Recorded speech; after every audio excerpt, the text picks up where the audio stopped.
everybody, welcome to Thrift Store LARPer. I'm Mackenzie Jameson. Hello. Oh my god, where'd you come from?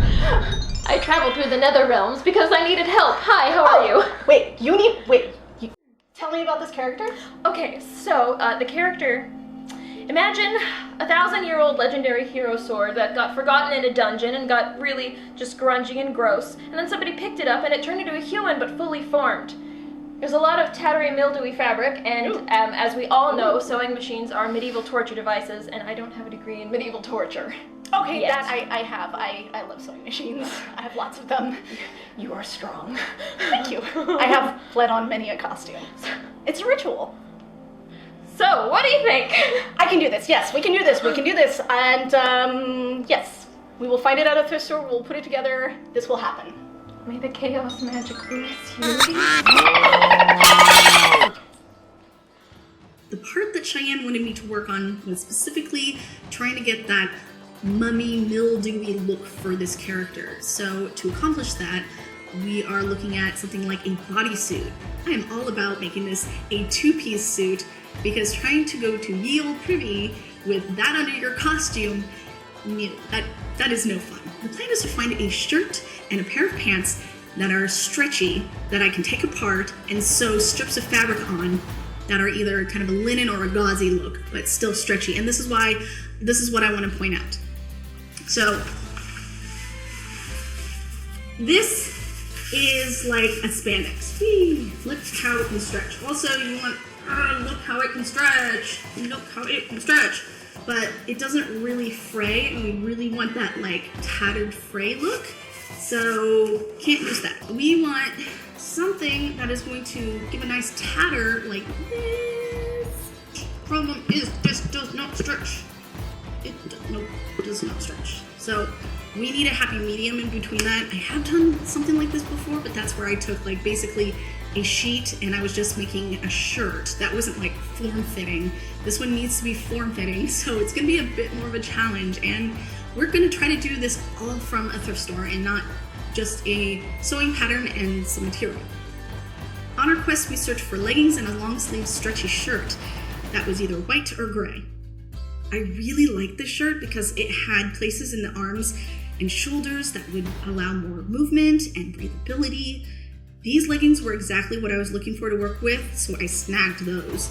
Each piece was under $10. Yay. I was asking a lot to find this kind of fabric. It's really specific, and I did not find it on this run, but I did have some in my stash that would work from a previous thrift store run.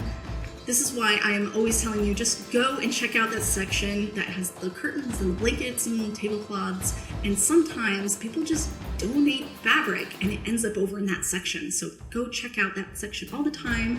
Grab the stuff that like looks like linen and natural fabrics that would work really well in period costumes. Always wash clothing you get from a thrift store right away. This is definitely one of those projects where you're going to want to settle in, get comfortable, put on an audiobook or movie while you work. Okay, so using a seam ripper is the most tedious method of doing this, but it will save you the precious seam allowance. If you are using scissors, cut exactly on the seam. Do not just cut the seam off unless you plan on losing inches off your garment.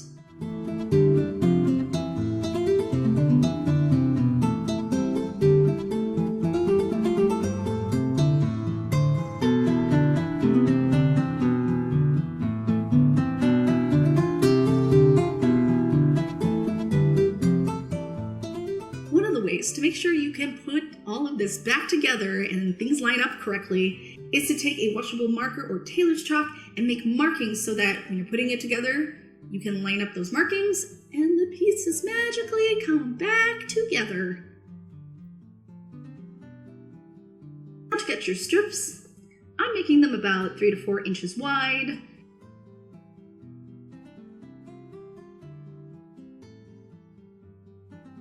I've lined up the fabric so that my strips are cut in a way that the fabric stretches when I tug at it lengthwise. This is super important for saving the stretchiness of the original garment and allow for movement without ripping your seams in battle. If you want to get more technical about what I'm talking about, check out the Spruce Crafts below in the description.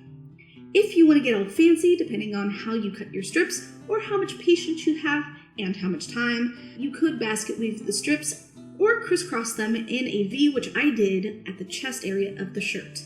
Pin down your strips because they aren't going to stay in place on their own. Find the stretch or zigzag setting on your sewing machine per your manual, or the chart printed on your machine. Use a needle specifically labeled for stretch fabrics. For thread, I am using what is recommended for using with spandex because of the nature of the base material, which is spandex. Once again, this sort of costume detail is going to take quite a bit of time, so I recommend putting something on in the background. I put on an audiobook called Stealing Sorcery, which is book 2 in a series by Andrew Rowe called War of Broken Mirrors. He is an amazing storyteller, world builder. His stories and his worlds are just so good for revving up that pre-LARP mind before you go jumping into game. Link to his books down below. After sewing your strips on the garment piece, trim off the excess around the original edges. Woo! Now we get to put the puzzle back together. This is where those handy-dandy markings you did earlier will save your butt, and you can thank your past self for being smart and so thoughtful. I did a color test on a swatch of fabric to see how it would turn out, and how long I should keep it in the vat to achieve the color I wanted. I liked what I saw on the test, so in it goes. Hop over to my Banshee video if you want to cover dyeing techniques. I dipped it for just a second because I wanted a really light gray. Be careful working like this. The fabric gets really hot. You are basically working with boiling temperatures. Use gloves and tongs and hot pads to protect you. Also, never use a pot that you would cook in again for dyeing fabric. Despite doing the color test, somehow this still turned out really blue. This costume just kept wanting to be blue.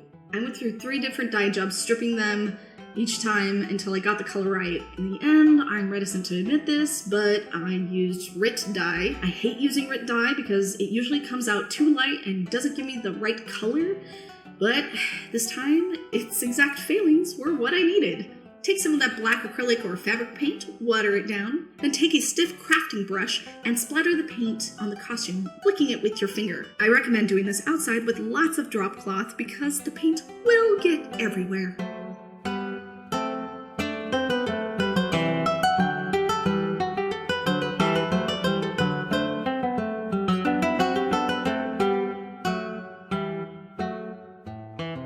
And there it is, all in its faux, rotting, moldy gloriness.